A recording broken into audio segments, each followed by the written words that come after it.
ನನ್ನ ಟ್ರೀಟ್ಮೆಂಟಿಗೆ ದುಡ್ಡೆಲ್ಲೂ ಅಡ್ಜಸ್ಟ್ ಆಗ್ತಾ ಇರಲಿಲ್ಲ. ದಿನ ದಿನ ಎಲ್ಲರ ಮನೇಲೂ ಕೇಳಾಯಿತು, ತುಂಬ ಸಹಾಯ ಆಯಿತು.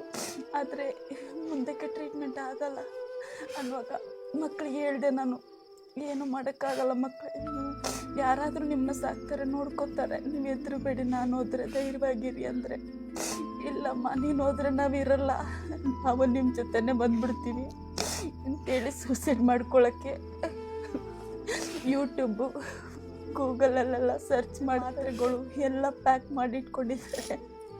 ಎಲ್ಲ ತೆಗೆದು ಬಿಸಾಡಿದೆ ನಾನು ಮೊನ್ನೆ.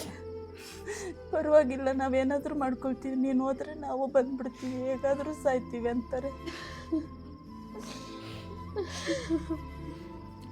ಅಮ್ಮಂಗೆ ಹುಷಾರಿಲ್ಲದೆ ಇವಾಗ ಸುಮಾರು ಟೈಮ್ ಆಯಿತು. ಅಮ್ಮನ ಉಳಿಸ್ಕೊಡಿ ಅಂತ ಎಲ್ಲರ ಹತ್ರ ಕೇಳ್ಕೊಳ್ತೀವಿ. ಅಪ್ಪನೂ ತೀರ್ಕೊಂಡು ಇವಾಗ 7 ತಿಂಗಳಾಯಿತು. ಇವಾಗ ನಮ್ಮ ಮನೇಲಿ ಇರೋದು ನಾನು, ನನ್ನ ತಮ್ಮ ಅಷ್ಟೇ. ನಮ್ಮ ಮಮ್ಮಿ, ನಾವು ಸ್ಕೂಲ್ಗೆ ಹೋದ ಟೈಮಲ್ಲೆಲ್ಲ ನಮ್ಮ ಮಮ್ಮಿ ಮನೇಲಿ ಒಬ್ಬರೇ ಇರ್ತಾರೆ. ಅವ್ರ ತಲೆ ಸುತ್ತಿದ್ರು ಗೊತ್ತಾಗಲ್ಲ. ನಮ್ಮ ಮನೇಲಿ ಊಟಕ್ಕೂ ಕಷ್ಟ ಆಗುತ್ತೆ. ನಾನು ನನ್ನ ತಮ್ಮ ಇದ್ರು ಚಿಕ್ಕಪುಟ್ಟು ಆ್ಯಕ್ಟ್ ಮಾಡಿ ಅದ್ರಲ್ಲಿ ಸಿಗೋ ದುಡ್ಡಿಂದ ಸ್ವಲ್ಪ ಮನೆ ಊಟಕ್ಕೆಲ್ಲ ಖರ್ಚು ನೋಡ್ಕೊಳ್ತಾ ಇದ್ದೀವಿ.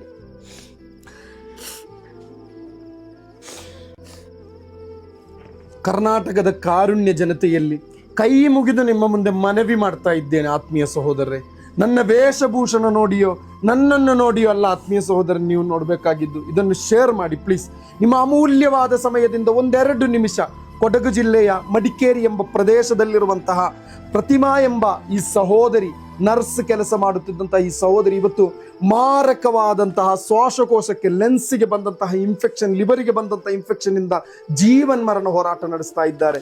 7 ತಿಂಗಳುಗಳ ಮುಂಚೆ ಈ ಸಹೋದರಿಯ ಈ ಮಕ್ಕಳ ತಂದೆ ಬ್ರೈನ್ ಹೆಮರಾಜ್ ಆಗಿ ಒಂದು ರೋಗಕ್ಕೆ ತುತ್ತಾಗಿ ಇವರ ತಂದೆ ತೀರಿಕೊಂಡರು. ಯಾರು ಇಲ್ಲ, ಈಗ ಯಾರು ಇಲ್ಲ. ಇವರ ಜೀವ ಬದುಕಿಸಬೇಕೆಂದಿದ್ದರೆ ಡಾಕ್ಟರ್ಗಳು, ವೈದ್ಯರ ನಿರ್ದೇಶ 21,60,000 ರೂಪಾಯಿ ಬೆಂಗಳೂರಿನ ಜಾಯಿನ್ ಮೆಡಿಕಲ್ ಕಾಲೇಜ್ ಹಾಸ್ಪಿಟಲ್ ಇಂದ ಎಷ್ಟು